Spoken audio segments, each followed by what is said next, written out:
Hi, I'm Dr. Bertice Berry, and I want to tell you a story.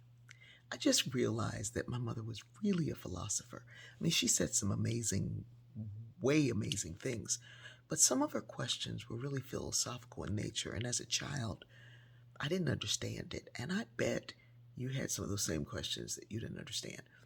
My mother would say, "Where do you think you're going?" And she didn't mean, "Where do you think you're going?" She meant, "Where do you think you could be going?"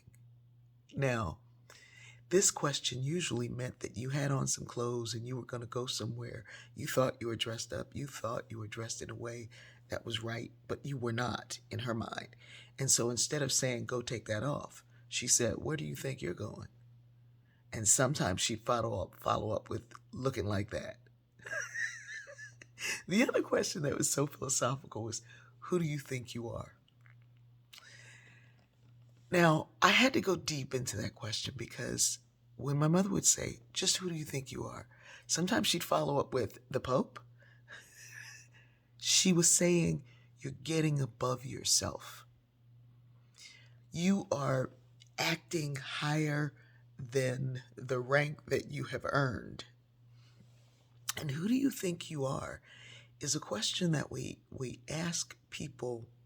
Who do you think you are? Talking to me like that. Who do you think you are acting like this? Who do you think you are? I was pondering both of those questions. Where do you think you're going? And who do you think you are?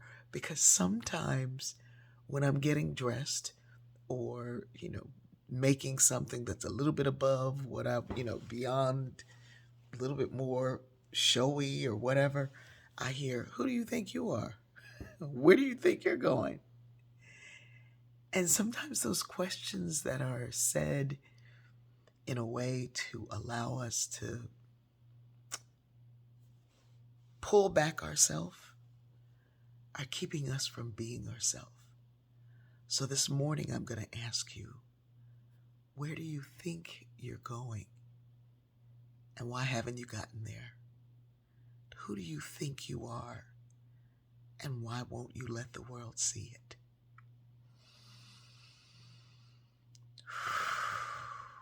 I love you.